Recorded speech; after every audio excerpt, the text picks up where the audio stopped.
I'm in Sterling, Illinois. Oh, right on, man. Yeah, I think you've done quite a few radio interviews. I know you did some with Bob and Tom as well. Yeah, it's been a while since I was on Bob and Tom, and I was actually disinvited to come back on with them. Oh, I did not know that. Don't worry, I'll keep it clean for the purposes of this interview. Yeah. Yeah, that's pretty much all I was going to say. We just keep it G-rated for grandma. Keep it G-rated for grandma. Yeah. Rated G for grandma. Rated G for grandma, all right. Yeah, so it'll just be a little quick interview, pre-recorded, so... Very good, man. And hey, when we're all done, can you email me the MP3? Oh, definitely, no problem. Awesome. Just use that same email. Oh, okay.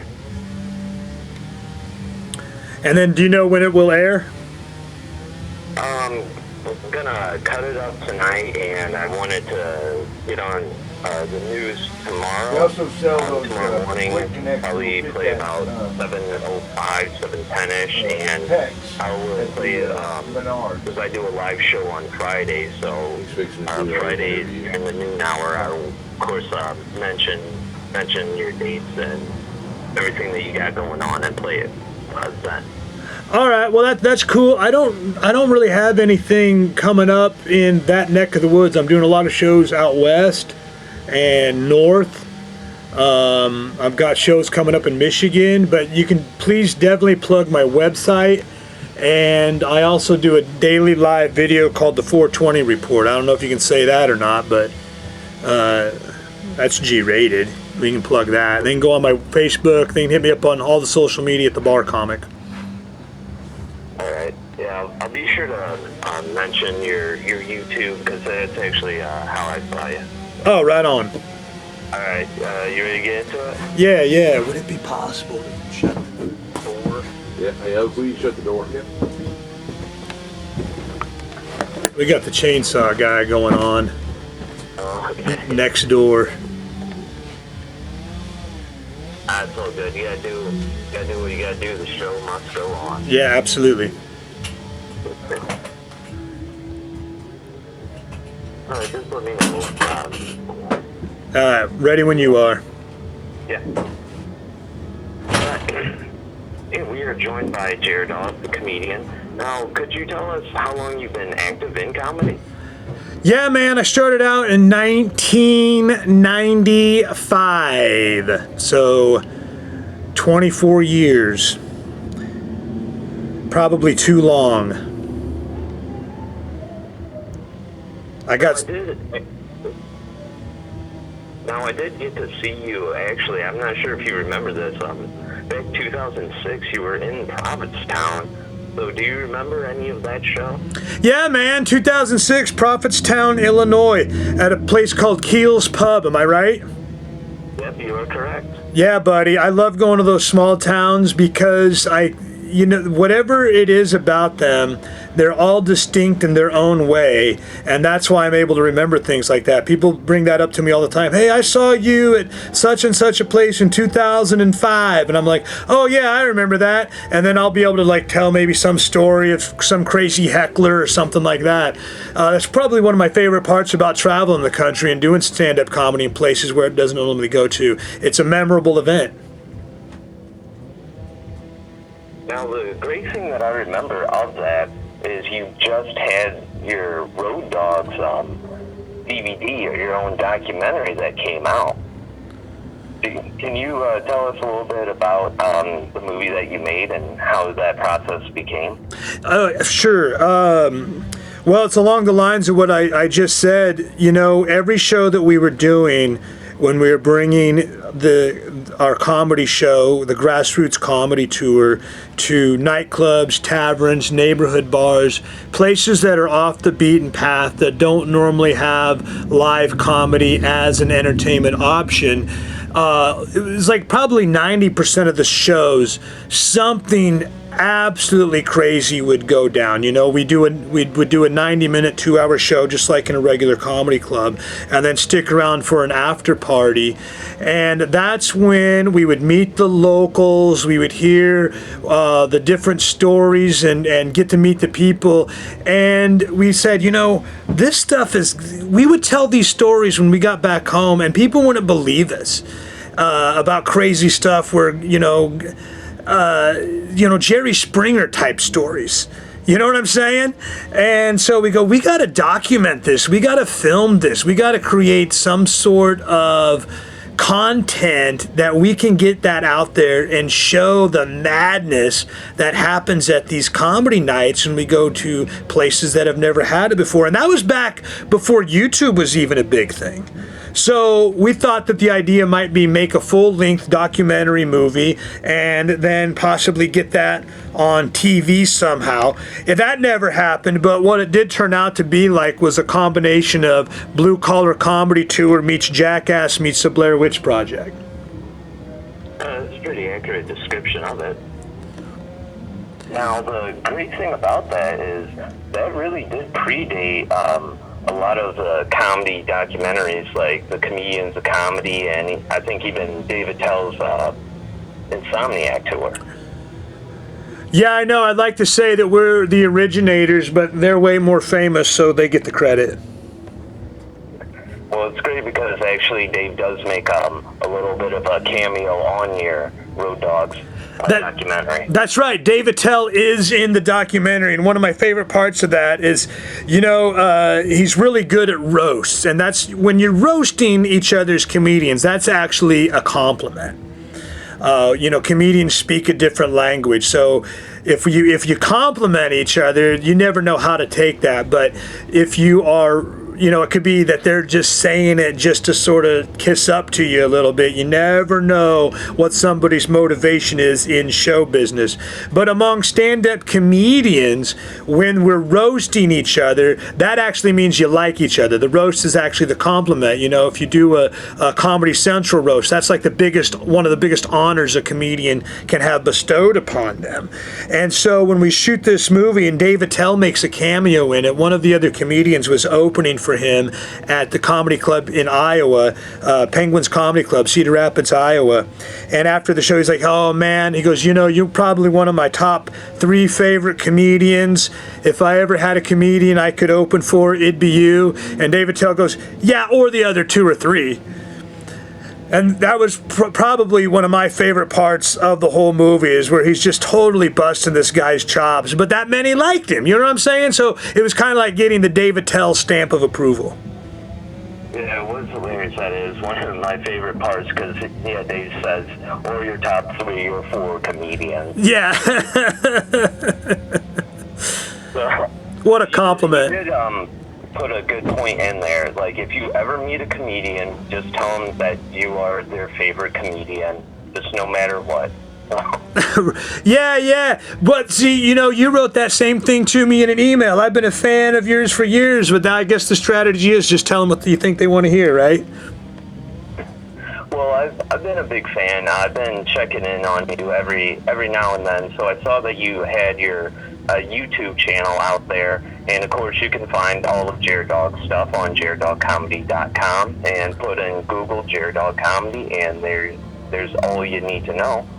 Yeah, and I love that YouTube. You can go on there, you can be completely uncensored, and I've got about 300 or 400 videos on there. So one of my favorite parts is the ad-libs during the show. A lot of comedians, they don't necessarily like hecklers. They don't necessarily like working the audience. There seems to be this myth in comedy that if you're out there just generating material based off of what the audience gives you, that somehow that means you don't have an act. I do not believe that whatsoever. I believe that your act, your baseline material, should serve as the foundation and the skeleton of your routine. but in order to make it fresh and original each and every time you're on stage in front of a new audience, the best thing to do is make that a unique performance for that audience by going off of what they give you as much as possible and then going back into the act as needed. But for the most part, try to make each and every show completely different and a unique experience for that particular audience. And I think audiences like that. They remember that, just like you remembered that I was at Keel's Pub in Prophetstown 13 years ago. Man, has it been 13 years already? Yeah, it was like 2005, 2006 when I did that show in Prophetstown. And I'll bet if you think back, you can remember I did a lot of audience interaction that night. Yes, you've always been very good at the crowd work.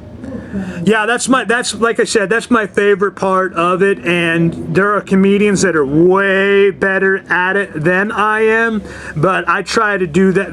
That is the one skill that I work the hardest on to develop, is just the stuff that I can make up off the top of my head, just going on the fly, and that's the stuff that winds up on my YouTube channel, the heckler battles and the ad-libs. That way I can get out my comedy, but without giving away too much of the pre-written material, if that makes any sense. I follow you 100%. I do think that is sort of the true test of a comedian. How good are you on the top of your head? Yeah, I agree. With any punch or anything that happens, and you can just still keep it together, still keep it funny, never lose control of the audience or the crowd. Yeah, I agree 100%. Even sometimes if you get a heckler, a lot of comedians, their first reaction will be to just shut the guy down, or even worse, in my opinion, try to have him kicked out. But I welcome it as an opportunity to show off my improv skills. Yeah, because like I'm out here right now doing this show at the Mississippi Valley Fair. We're doing the Swashbucklers Comedy Pirate Show. And we had our very first show this morning at 11:30. We didn't do really any rehearsals. We didn't have much time for that after we set up it took us 12 hours yesterday to put up the set. So we kind of came in this morning, we ran some lines, and then we went out there and just did the best we could. And there were a lot of mistakes made. We ad-libbed our way through it. It was really funny. It was like the blooper reel at the end of the movie. And a lot of times that could create new jokes and stuff that is a new material that would be a keeper for future shows. There's good timing and there's bad timing. And good timing is good because it's slapstick comedy, but bad timing can also be good because then that generates into spur of the moment material that might be able to use in future shows. Yes, because you never know where any material or any joke is going to come from. That's exactly right, man. You just want to be free and open in the moment and open to receive any of those golden nuggets, whether it's given to you by an audience member, by a fellow performer, or just off the top of your head when you're in the moment, in the heat of the battle. Now, since you've been doing comedy for so long, have you noticed any change in the audience or sort of topics you couldn't go to anymore? I really don't. A lot of comedians go off of this idea that somehow political correctness is killing comedy.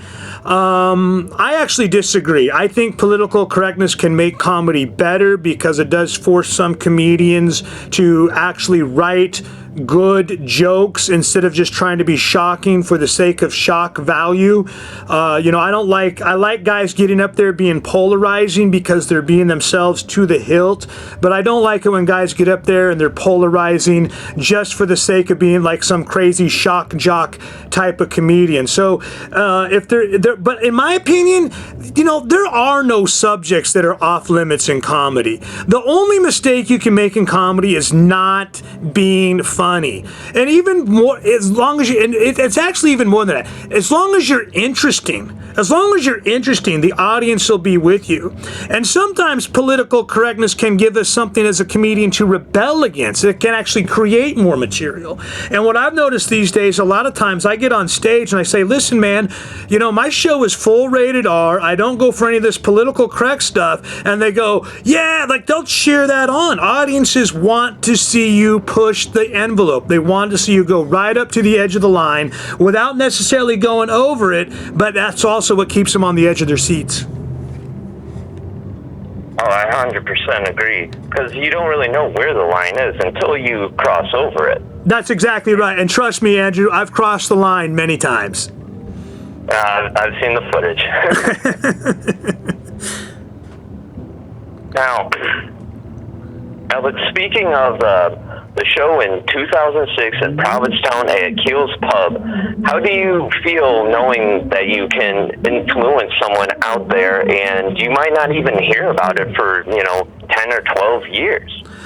Yeah, man, it's kind of crazy.